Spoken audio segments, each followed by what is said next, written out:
Hello everyone, my name is Rochelle Innocent and I'm the founder and CEO of Project Purpose. Welcome to our channel. Our community is focused on fostering the intellectual and character development in children. We do this through our parent-child workshops that are focused on 4 themes: autonomy, self-efficacy, compassion, and self-concept, in order to cultivate grit, perseverance, and resilience in each child. And we are so thrilled to be offering one of the first of its kind digital, virtual, and continuous learning environments, enabling parents and children to connect from all around the world. At Project Purpose, our overarching mandate is to renew and rebuild family, community, and relationships. Our different social media platforms provide us with an opportunity to have discussions and to create space on all topics that relate to family, community, and relationships with ourselves as well as with others, with a primary focus on mental health and education. More precisely, the ways that the institutions of mental health and education play a role and have played a role in our societies at large. These discussions and debates provide us with an opportunity to think critically about what needs to change within these structures for us to live up to our bold slogan, support, protect, and empower each child through youth-focused development, better known as leadership in juvenescence. We recognize that in valuing our children's leadership potential, this also translates as recreating and co-creating environments, both socially and politically, that will enable our children to thrive. For those of you who are particularly keen on the topic, we also write thought pieces, but if you're interested, you definitely make a point to meander over to the website and check out our online content. Now, if it is a case that you're looking for a listening alternative, well, we're available wherever podcasts are playing, and we've provided you with access to a few links down below. Now, as is the convention, be sure to subscribe, hit that post notification bell so that you are aware of every time we post. And of course, if you like these conversations and you want to keep them going, like, comment, and share this segment. Let's get into it. Allô les meufs et les mecs. Hello ladies and gentlemen, and welcome back to another segment here on Project Purpose. For those of you who are new, we cover topics that relate to mental health, mental wellness, and education on a week-by-week basis. And today's topic of discussion is mental wellness. And on the topic of discussion today, we're going to be talking about how do you know you've done the work that you need to do to feel refreshed. So if it is the case that you've taken a break, which was the conversation of our first talk this week, how do you know you're ready to come back? So a lot of people, they aren't sure, and there's not really a definitive timeline, though there's probably a lot of people who would like to place those kind of guardrails around those times off that we like to take. But feeling refreshed, being refreshed enough to get back to what it was that burned you out is going to be very dependent on a few different variables. And for me, because I pushed towards a few midterm, long-term goals that required periods of stillness, that required me to take a breather before jumping back into the ring, because I like to pursue more so long-term goals. And when it is the case that you're putting your energy into something for such an extended period of time that it can burn you out, that you need an opportunity to take a break and to take a refresh, then you need to give yourself an idea. So what do I need to kind of pull at? What kinds of information does my body, mind, soul signal to me to give me a sense that I'm ready to get back to it? So for those of you who are pursuing long-term goals, midterm goals, where your energy will have periods of time where it's completely depleted, where your creativity feels completely depleted, then there are opportunities for you to rest. There's no need to feel guilty, to feel upset that you are feeling like you're low on your reserves. That's part of the process, but here are a few signals to know you're ready to get back at it. From my personal experience anyway, so this is hopefully going to be helpful to you, but for me, when it is the case and I'm doing those self-check-ins when I am taking a break from a specific activity, these are the things that I look toward to get a sense as to, well, hey, am I ready to get back to it, or am I pushing the gun and putting too much pressure on myself to get back because I'm trying to meet the expectations of those around me, which is often why we get back to things before we're ready. So if we want to be the ones to determine, hey, we're ready to get back at this, we do the inner monitoring and we ask those questions to ourselves. Here are some of the things that I look for. So the first one that I look towards is the discipline versus motivation ratio. So when it is the case that I find that I'm burning out, that when I'm putting my energy towards something, that I'm exercising a lot of discipline, which means even when I don't feel like doing a lot of the things that I'm very passionate about, so even with yoga, even with fitness, we're gonna have those days where we just simply don't feel like doing it. And if those days happen, I don't just not do it, I exercise discipline. But if it is the case that I'm doing like my weekly check-ins, and I find that 3 out of the 5 days of the week or 4 out of the 5 days a week I'm exercising discipline, that gives me a sense that I'm feeling burnt out. My body needs a break.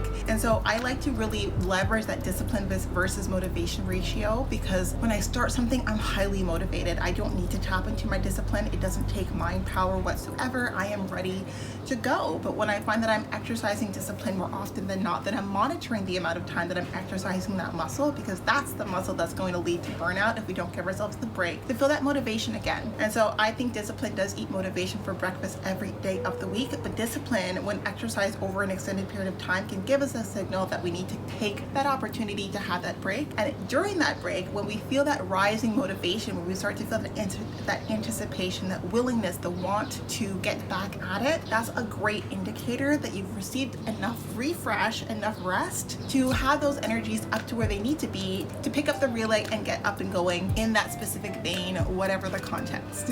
The next ratio, the next spectrum that I look towards when it comes to getting back at something that I needed to take a break from is the distress versus desire ratio. And so this one I love a lot, because the things that I desire, when they are taking up a lot of time, a lot of energy, when I really, really care a lot about them, they can also be a stress factor. When we really, really want something, we can't discount the fact that it can be stressful to want something very badly. And so I always like to take note, especially when I'm looking to be centered, to be grounded, to be focused in the way that I pursue the things that matter to me. And even in relationships, I like to really weigh out the distress versus desire ratio, because if I'm starting to feel distressed by my desire, if my desire is distressful, then I need to take a break in the way that I'm managing my energy and my attention around that specific thing. And so if I do that, if I'm like, okay, well, I need to distract myself, or I need to put my attention elsewhere, I need a refresh, then I do that as long as that distress isn't the main indicator that comes up when my intention goes back to that specific thing. So when it is the case that I find my energy naturally gravitating towards whatever,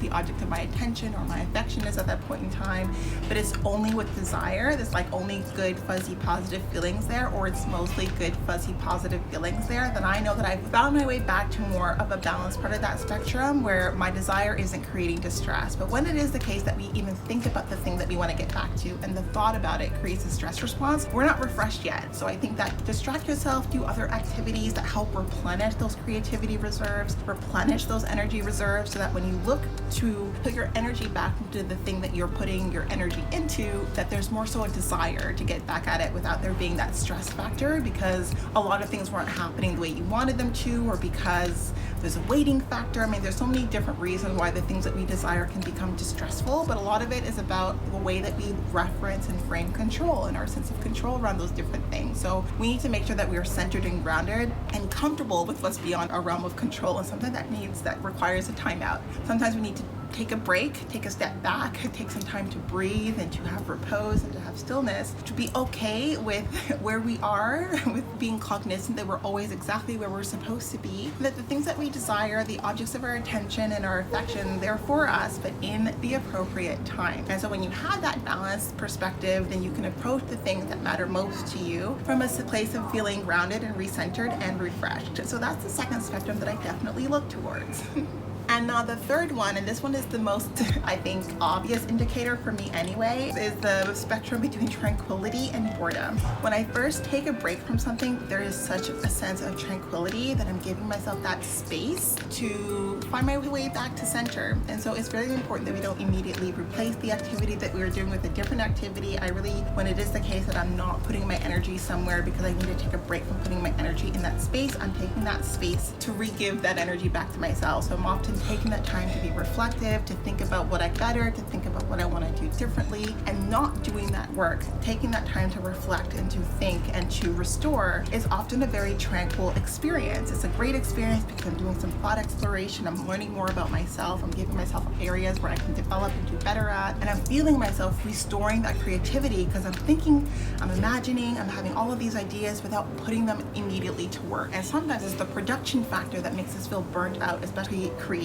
but when we give ourselves the opportunity to just sit and dwell in our imagination imaginations, I find that to be highly restorative and highly energizing. And so I give myself that opportunity to do that, to kind of just be in my mind's eye and think about all of the different ways that I want my energy to translate without actually putting pressure or expectation on it. And when the tranquility that comes with that exercise becomes boredom, where it's like, I'm ready to actually do this now. Like, thinking about it is great, but I don't feel the stress factor.